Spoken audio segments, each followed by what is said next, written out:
Muy buenas noches. El presidente López Obrador el sábado pasado le otorgó al mandatario cubano Miguel Díaz-Canel la Orden del Águila Azteca, la más alta distinción que se entrega a extranjeros.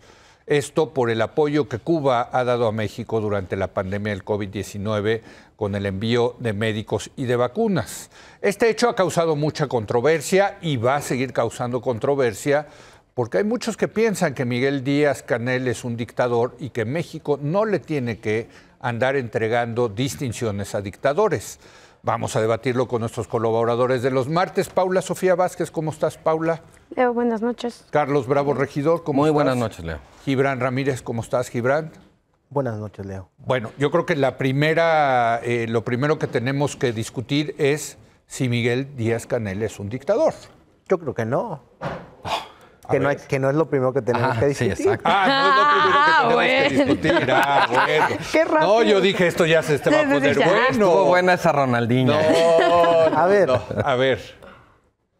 La orden se entrega por servicios que se hayan prestado a nuestro país. No estamos discutiendo el régimen interior al condecorar a una persona.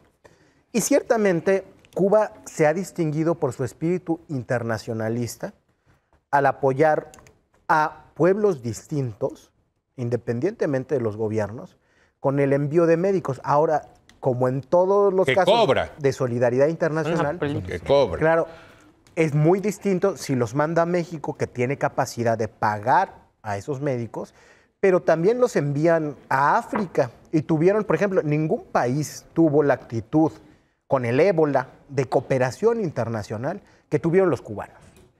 Y eso se tiene que reconocer. No estamos hablando de su régimen interior, estamos hablando de que hay zonas en México que no tienen servicios médicos. Bueno, sabemos que nuestro sistema de salud está en ruinas y no hay ningún país que por déjame una entender actitud... el argumento. Si hay un país solidario internacionalmente, aunque esté gobernado por un dictador, ¿hay que entregarle esa presea a ese dictador? No estamos evaluando el régimen interno, se le entregó a Jared Kushner sí. Y la opinión pública pues no se indignó igual, aunque Estados Unidos... No, porque a mí me tocó. No, pero no fue igual. Y hay que decir una cosa, se le entregó hasta Trujillo, hay que decirlo, la Orden de Azteca, otro dictador de Dominicana. Pero el tema es, no porque México le haya entregado en el pasado personajes impresentables, se justifica venir a decir que dénsela a Díaz-Canel. Es el jefe de Estado del Estado que propicia un internacionalismo solidario. No importa que sea un dictador, ese es tu punto. No importa el régimen político de Cuba, que yo creo que es un autoritarismo, pero no es una dictadura, sino el servicio que se ha prestado a nuestro país. Y yo creo que es muy valioso. Y es muy valioso en general la misión internacionalista médica cubana.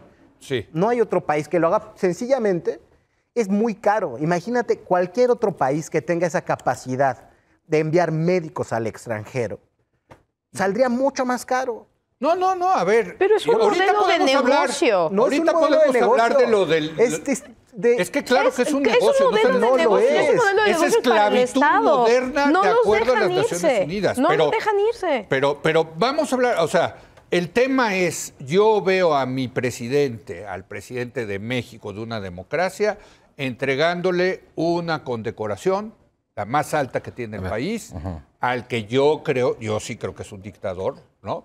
Tú crees que no es un dictador, se vale. Solo es un autoritario. Solo es un autoritario. Nada más cierro mi participación. Yo lo que veo es al jefe de un Estado que es un pluralismo autoritario, entregarle una condecoración al jefe de un Estado que es un monismo autoritario.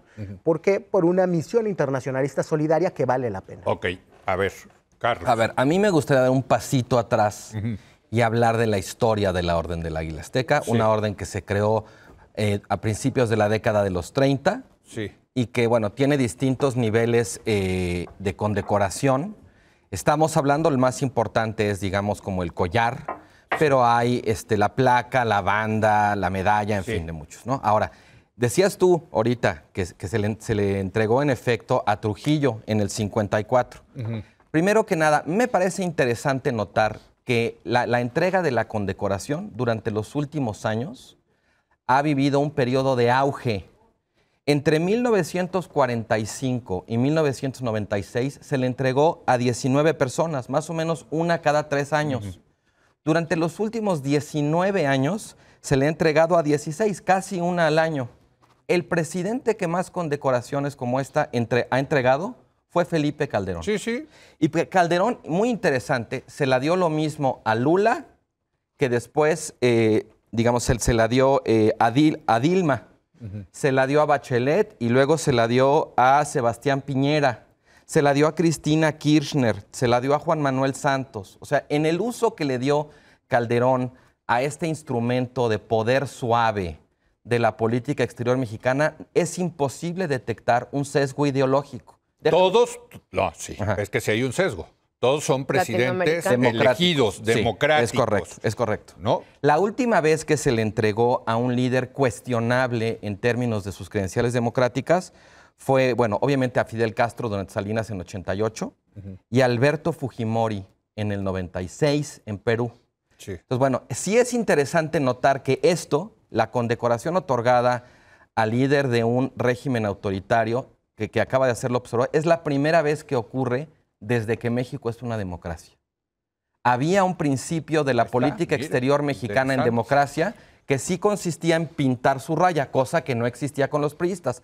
Sabemos que López Obrador milita o simpatiza mucho más con la vieja política exterior de régimen autoritario que tuvo el régimen postrevolucionario que con la política exterior que distintos partidos que han tenido el poder en México habían tenido. Ahora, hay una discusión que a mí me parece central en esta oportunidad y que estamos perdiendo la oportunidad de tener.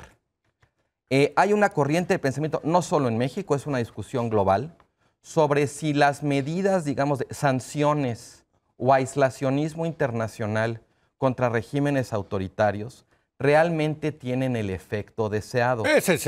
Hay muchos casos y muchos, digamos, estudios que dicen, la verdad, lastiman mucho más a los pueblos que viven bajo esos regímenes autocráticos que a los propios autócratas. Este es el caso del embargo. Yo lo he dicho, a mí el embargo no ha funcionado. Bueno, pero podemos hablar de Corea del Norte, podemos hablar de Venezuela. Pero regresemos al tema, si te parece. Yo quería regresar, nada más, quería hacer esa acotación, porque yo creo que esa es una discusión en este momento muy relevante para definir cómo queremos relacionarnos, si queremos relacionarnos y cómo, con ese tipo de regímenes, con Cuba, con Venezuela, con Nicaragua, con Corea del Norte, con Rusia, en fin. Hay todo un catálogo ahí de países.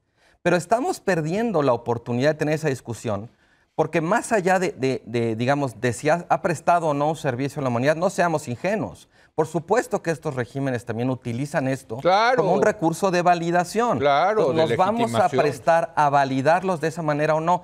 Quizás no queremos romper relaciones. Mejor, a lo mejor queremos admitir que hay que dialogar, algún tipo de interlocución tenemos que tener. Es al revés. Pero de ahí, déjame que termine, de ahí a decir que tenemos que aliarnos o que condecorar a esos autócratas, eso seguro en nada ayuda a sus pueblos. La condecoración, desde luego, legitima al régimen cubano, Paula. Sí, yo creo Sin duda. Yo creo que legitima además una política que detrás de la buena hondez de la ayuda humanitaria hay un negocio, y hay un negocio en el que están documentadas que las condiciones en las cuales trabajan los médicos cubanos no son condiciones ni de libertad, ni de equidad, ni de absolutamente nada. Entonces, a mí, primero, antes de pensar en si se merece o no, o sea, si Díaz-Canel o no Díaz-Canel, me iría a si de verdad le tenemos mucho que agradecer a una política que está en los huesos el sistema de salud, y en lugar de modificar y transformar nuestro propio sistema de salud, vamos y le pedimos como ayuda humanitaria, que en realidad es una manera de hacer política exterior del presidente, que es aliarse con este tipo de gobiernos, hacer un deal con Cuba para eso y para unas vacunas que tienen bastantes malas calificaciones. La otra es, van y nos entregan esas vacunas. Creo que más allá de pensar en si le dan o no el premio a Díaz-Canel, pues yo me iría un paso atrás a pensar, de verdad, o sea, esos son los grandes servicios humanitarios que vamos a premiar en dado caso, con este tipo de vacuna. Si vamos a premiar a los médicos, pues que le pongan la condecoración a los médicos. Y la otra, O sea, ¿por qué entregárselo a, yo insisto, para mí Miguel Díaz-Canel es un dictador? Esa condecoración solo se entrega a jefes de Estado. La de collar. Exacto, la de collar. Pero hay de otro Que es un tipo, grado. medalla y no sé Y qué. la A otra- Friedrich Katz y- se la dieron poco antes de morir. Exactamente. Y la otra cosa también es... A Giovanni Sartori, a mi maestro, se la dieron. ¿Por qué la vinculación está siendo siempre con estos gobiernos, vamos a ponerles no democráticos? Porque son los vuelos a Caracas del Felipe Ángeles, porque son los médicos cubanos, porque son guiñitos al Salvador, porque creo que tenemos una política exterior que por un lado tiene una doble moral en el de yo no intervengo, y yo no intervengo para sancionar a Rusia en el Consejo General de la ONU, yo no intervengo para el tema de la guerra de Ucrania, pero si hago estos guiñitos de política a países no democráticos, ni siquiera los Guiñito. grandes, o guiñotes, No, pero sí bueno. hago, y tampoco tengo ni siquiera un liderazgo de izquierda en Latinoamérica. A ver, yo, Gibran, en serio, no me gusta nada haber visto esa imagen de mi presidente, el presidente López Obrador, condecorando a un dictador. Porque en lo personal sí creo en la democracia liberal y sí creo que Cuba fue una revolución que devino en una dictadura brutal y empobrecedora de su país. En un régimen autoritario. Pero yo creo, por el contrario, y por el contrario de lo que piensan al parecer la mayor parte de los editorialistas del país, que no es López Obrador lavándole la cara a Cuba y a Díaz-Canel. La Red Internacional de Cuba, de intelectuales, de aliados políticos en todos los países, incluido en todos los países europeos, en las Naciones Unidas, que se ve cada vez que se vota simbólicamente en contra del embargo, es una red muy sólida y que se basa en instrumentos de poder suave, como lo han dicho, como es este caso y otras políticas de salud, y últimamente biotecnología, donde es un país muy reconocido, aunque a Paula Sofía no le gusten las vacunas cubanas. No necesita Díaz-Canel ante sus aliados internacionales un lavado de cara. Por el contrario, López Obrador sí necesita que no se le caiga el apoyo de la izquierda, porque el discurso internacional es lo único que le queda. Esto lo hizo López Obrador para su beneficio personal. Cosa que es cierto. En lo que queda, ¿De qué izquierda? en lo que queda de esa izquierda socialista en América Latina. Les encanta Cuba. Antidemocrática. Sí, no, Como pero tú. no, ¿A ti te encanta solo. Cuba? Respeto mucho a Cuba. ¿Pero qué hay que respetar a Cuba? Hay Gibran? varias cosas que respetar. O sea, después de 60 años de revolución, se está cayendo a pedazos. Reprimen a personas por escribir una canción. Por Dios, ¿qué hay que admirar en eso? Hay que admirar la alimentación para todos los niños y que allá la pobreza más dura no es la pobreza miserable que tenemos aquí. Los que están peor no están tan mal como los que están peor aquí. Y ahora digo, puede ser, y yo lo digo, los dos son regímenes autoritarios, de diferente naturaleza, pero es inconmensurable esa diferencia. México es muy autoritario porque matan periodistas en los estados de la República, periodistas locales principalmente. En Cuba hay un pensamiento restringido, desde luego, pero no se matan a los periodistas. Los dos son autoritarios. No digo que uno sea mejor que otro, sino que el debate es mucho más complejo. Gibran, este programa sería imposible en Cuba. Es cierto. Y Un Gibran Ramírez que ha devenido, ha cambiado de opinión. Estaría en prisión probablemente. Bueno, son autoritarismos de naturaleza distinta, desde luego. Allá no hay pandillas y violencia. Acá hay un montón de desapariciones. Sí. No son producto del autoritarismo, son producto de... Sí, de autoritarismos regionales que pueden decidir sobre la vida o la muerte. ¿Qué más autoritario hay que eso? No son gobierno. Estoy hablando de regímenes políticos, no del papel de los gobiernos en el régimen político. Mira, a ver, yo creo que México tiene 1.500 problemas su democracia. Pero, perdón, no podemos comparar con el régimen autoritario de los Fidel Castro, Raúl Castro y ahora Miguel Díaz-Canel. Perdóname. Las libertades se sitúan en lugares distintos y se ponen en prioridades distintas. No hay respeto a la libertad de expresión donde te pueden matar por investigar a un presidente municipal, ni hay donde no te dejan escribir lo que te dé la gana. Pero yo no creo que podamos juzgar desde una superioridad moral, desde una supuesta democracia mexicana, a una dictadura a la que se le lava... Perdón, yo sí creo que los regímenes democráticos son superiores que los regímenes autoritarios. Sí, pero esto tampoco es una democracia. A ver. Yo creo que para empezar no necesitamos recurrir como a la valoración de superioridad o inferioridad moral, podemos hacer una valoración empírica. Yo creo que hay una diferencia porque en Cuba hay un gobierno y un régimen, ambos autoritarios. En México tenemos un gobierno crecientemente autoritario en un régimen que al menos hasta este momento todavía es democrático. Entonces, habiendo hecho esas distinciones, yo tendría mucho cuidado de caer en las falsas equivalencias que tú estabas diciendo. Número dos, yo creo que digamos, el marco en el que se inserta esta discusión tiene que ver también con algo que, digamos, que hizo explícito el canciller el otro día cuando dijo: vamos a procurar una alianza con los gobiernos progresistas de América Latina.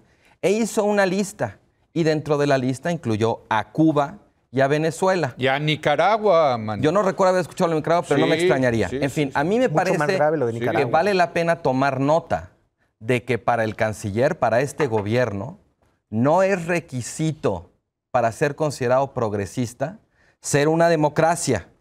Y ahora, por último, yo creo, a mí me parece que tiene mucha miga, Gibran, lo que estabas tú diciendo sobre una lectura desde la política interna eso también de este gesto. Pero creo que hay que recordar algo que ha dicho mucho Rafa Rojas.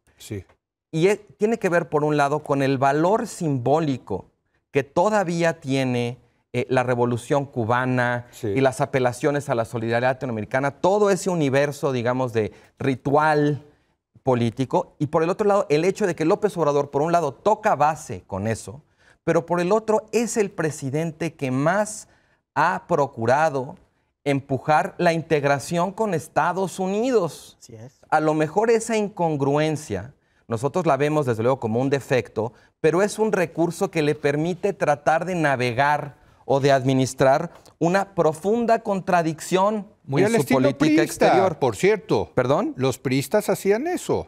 Cuando se querían diferenciar de Estados Unidos, el presidente agarraba un avión y se iba a Cuba a prenderle incienso a Fidel Castro. Es el balance entre una integración efectiva con Estados Unidos y una solidaridad simbólica con las izquierdas latinoamericanas. Porque además, López Obrador, como muchos otros líderes, ha procurado, digamos, no dejar ver las profundas diferencias que existen entre las distintas izquierdas que hay en América Latina. La primera y más importante, las izquierdas autoritarias y las izquierdas democráticas.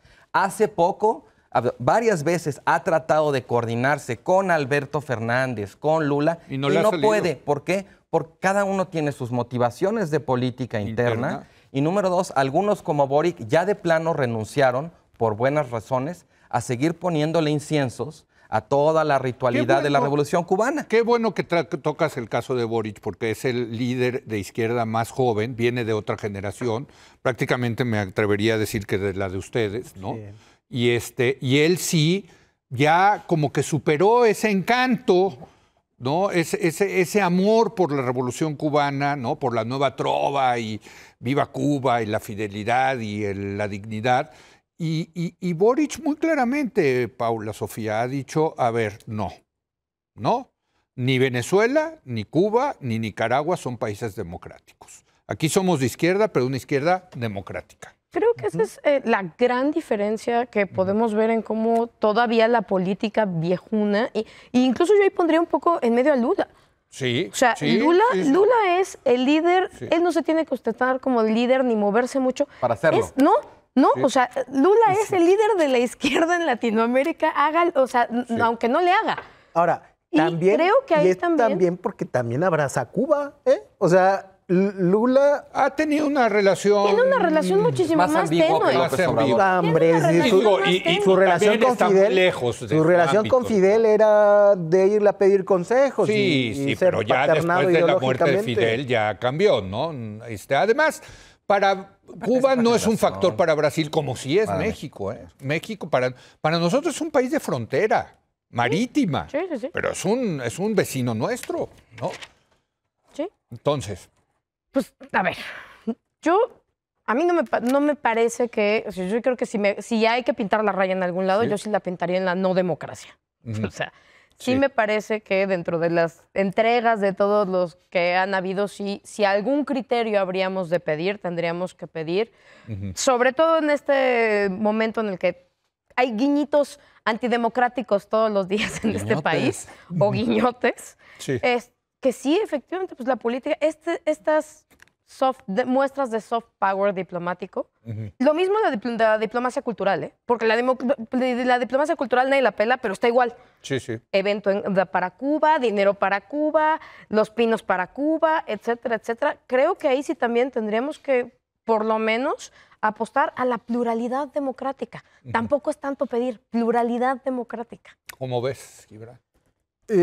La verdad creo que en este debate, en el debate público, se están tomando dos criterios distintos para evaluar lo que es una democracia y lo que no lo es. Y no me refiero a Cuba, me refiero a México. A esta insistencia en reivindicar a México como un país democrático. Desde los tiempos de Felipe Calderón hasta ahora, la libertad ha venido disminuyendo. Lo dice Freedom House, que no es sospechosa de estar en contra del gobierno de Felipe Calderón. Y la tendencia se ha mantenido. Y todos esos rasgos que empezaron en ese sexenio se han profundizado. Y ya en la comunidad de ciencia política y en algunas de las publicaciones que suelen dar línea a la intelectualidad liberal, como The Economist, México califica como un régimen híbrido. Sí. Entonces... Pero todavía por arriba. Pero ojo, cambió, híbrido reciente. Antes era una democracia en decadencia. Lo de régimen híbrido es de ahora. Años. Sí. No de antes. No, lo de régimen híbrido es de hace 5 minutos. Pero por eso, pero Cuba está haciendo el argumento de la decadencia que está bien. Claro, estoy diciendo que la tendencia fue así. Y el momento en el que cambió fue este. Y claro, y esa tendencia va a seguir igual. Y Cuba lleva 60 años en el mismo lugar que es no democrático. At all. ¿No? Según esos criterios de los que estamos hablando. Sí, bueno, tú lo estás mencionando. Entonces, yo primero, para poner en duda eso que parece un supuesto en esta conversación, de que somos una democracia. Y entonces, condecorar a Díaz-Canel y al mismo tiempo tener una política servil y arrodillada ante los Estados Unidos, le sirve a López Obrador para que la comunidad de la izquierda internacional, que es la que sostiene su prestigio en el mundo, diga, no, si es de los nuestros, ¿no? Entonces, no veo ninguna razón para pensar que aquí el beneficiado sea el gobierno cubano. No, pero ¿cuál yo en esto creo que ellos mismos, o sea, es para que entre ellos mismos a ver, es que la fanaticada sí. ¿Cuánto mide la France Insoumise? Venezuela. Sí. Es una fuerza muy importante y el liderazgo de Mélenchon es muy importante. No, pero deja tú eso. ¿Cuánto vale la izquierda que le encanta ver que el presidente le ponga una medalla? Por eso es que en México. pero por eso hablo de yo creo que sí. ¿Tan grande? A ver, ya? tú dinos. Pues yo creo que no sabemos, ¿no, Leo? O sea, la vieja guardia les encanta. Pero es que ¿Qué porcentaje del electorado votan en función de eso? Por eso digo que es para el extranjero. No es un gesto, desde luego, para consumo interno. Pero que tiene un rebote, sí tiene un rebote interno. Tiene un rebote interno claro. porque, digamos, que esa mirada internacional define el nosotros de la izquierda. Y entonces, si siendo de izquierda criticas a López Obrador, dejas de pertenecer. Eso lo veo yo muy claramente. Yo me siento muy frustrado cuando estoy en foros internacionales y casi los compañeros de partidos de izquierda de todos lados, ¿no? De Alemania, de Francia, de España, vienen a felicitarte porque la izquierda gobierna muy de izquierda en México, ¿no? Bueno, y eso es... Bueno, a ver, es un posicionamiento me quedan 3, 4 importante. minutos. El EZLN ha vivido de ese posicionamiento. Claro, sí. Pero me quedan 3, 4 minutos. Yo creo que sí vale la pena hacer una última reflexión sobre el tema de los médicos. Porque se dice la misión solidaria de los médicos, etcétera. A ver, hay que leer el reporte de la Corte Interamericana de los Derechos Humanos, donde vienen precisamente exactamente cómo es este programa. Entre otras cosas, vamos a empezar. A los médicos les pagan entre el 10 y el 25% del sueldo que cobra el gobierno cubano. Lo demás... Qué buen negocio, ¿no? Sí, ¿no? No, hablando para los estatistas, imagínate que hay tasa de impuestos de entre el 90 y el 70%. A ver, yo creo que está muy bien lo que estás diciendo y creo que, por un lado, los dos grandes ausentes de esta discusión, que deberían estar en el centro y no en los márgenes y no ahí al final metidos con calzador, son, por un lado, efectivamente, los médicos cubanos, concretamente, ellos que dicen, que piensan cuáles son sus condiciones de vida, y dos... También, no dicen porque están controlados. Bueno, pero eso ya te dice algo. Ajá. Y dos, también, cuando estamos hablando del carácter del régimen cubano, el pueblo cubano. O sea, yo creo que aquí estamos de pronto dejando en los márgenes cosas que deberían estar en el centro. Y lo digo también porque cuando hablamos de lo que decías tú de, bueno, ¿dónde pintamos la raya? Yo creo que para pintar esa raya en el lugar correcto hay que tomar en cuenta precisamente a esos dos actores que permanecen en los márgenes de la discusión. En el fondo, para terminar, a mí me parece que ante lo que estamos es ante una disputa respecto al concepto de legitimidad instrumentalizable en la política exterior. Hablamos mucho de la legitimidad democrática. Lo cierto es que el régimen cubano es quizás uno de los últimos supervivientes de la otra gran legitimidad que se forjó sobre todo en el siglo XX, que es la legitimidad revolucionaria. Sí, señor. Que hoy en día es contraria a la legitimidad democrática, pero que por muchas razones que hemos estado mencionando, se niega a morir. A ver, los médicos, ¿qué dirías, Paula Sofía? Bueno, uno, las condiciones del negocio no son unas condiciones en las que uno pueda pensar que se trata de un tema meramente humanitario. Dos, que no tengamos posibilidad o que los propios médicos no tengan posibilidad de entrar a salir de estos programas a voluntad, pedir asilo, irte, etcétera, también te habla de que incluso pues es una ayuda humanitaria en condiciones de violación de derechos humanos, ¿no? Los médicos que vienen tienen que dejar a su familia la paradoja en Cuba como seguro de que no van a ver defección. Podemos hablar de la paradoja de que vengan personas contra su voluntad en condiciones violatorias de derechos humanos a prestar ayuda humanitaria, ¿no? Y lo siguiente que yo diría, porque nada más porque lo mencionaste, Leo, es, si estamos hablando de las legitimidades ahorita, yo creo que hay otro tema en política exterior que me parece muy relevante, que es Corte Interamericana, y decir, ¿dónde están nuestras legitimidades? ¿Dónde están? Me parece que es más importante que nos centremos en cumplir con nuestras responsabilidades en materia de política exterior, como puede ser cumplir nuestra sentencia de la Corte Interamericana. Política interior, más bien. Exterior también. Bueno, o sea, tenemos... es la frontera en la que pensemos mejor en cumplir con esas responsabilidades más allá de estar haciendo política de los símbolos en materia de política exterior. Los médicos, Gibran. Primero, es que sí es un escándalo. Una anotación, ya dijo Adán Augusto que la Constitución está... Pero pues hay convencionalidad en la Constitución. Ese es un tema muy bueno a debatir, por cierto. Es terrible. Porque hay algo por arriba de la Constitución de un país, ¿no? Pero, a ver, Gibran, los médicos. Primero, no sé si esa fue la fuente que citaste en tu artículo de Excelsior o fue Amnistía. No, es que para otro cité Amnistía, para el tema de cómo está el régimen cubano. No, pero para lo de los médicos sí cité de la Comisión o de la Corte Interamericana de Derechos Humanos. Sí, claro. No me acuerdo si la Comisión o la Corte, pero A ver, yo leí el reporte, que lo cito ahí, y a ver, es que las condiciones son... ¿De esclavitud?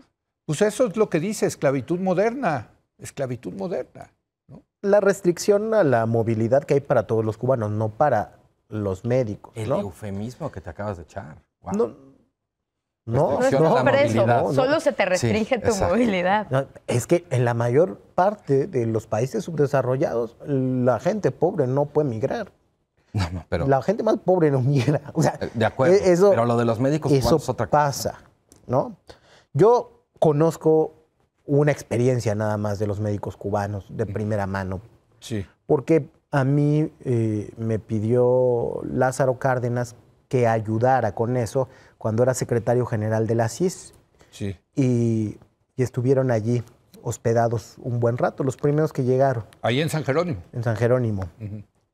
La verdad es que lo poco que pudo intercambiar con varios, me parece que estaríamos exagerando mucho al suponer que todos están contra su voluntad.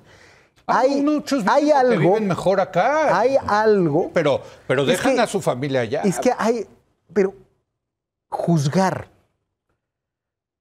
que todo mundo está siendo todo casi manejado por unos perversos agentes, eliminar a ese grado la individualidad me parece que es muy ofensivo para cualquiera de ellos. De todas maneras, en Cuba hay disidencias y hay críticas, etcétera, etcétera. Oye, en malas condiciones. Yo es te verdad. compro eso que estás diciendo, pero entonces, ¿qué dices de lo otro? De las condiciones documentadas de la gente que está ahí en contra de su voluntad, en malas...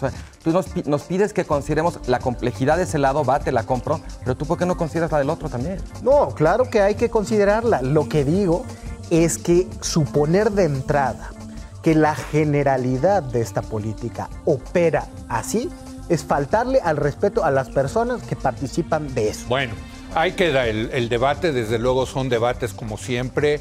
Me encanta hacerlo con ustedes, ustedes lo saben y lo saben muy bien. Gracias. Gracias, Carlos, Paula, Sofía, Gibran, gracias. Y mire, ya empiezan esta semana el diálogo para llegar a un acuerdo de paz entre el gobierno de Colombia y los últimos grupos revolucionarios de allá de ese país. Vamos a hablar con Carlos Ruiz Massieu precisamente sobre este tema. Regresamos.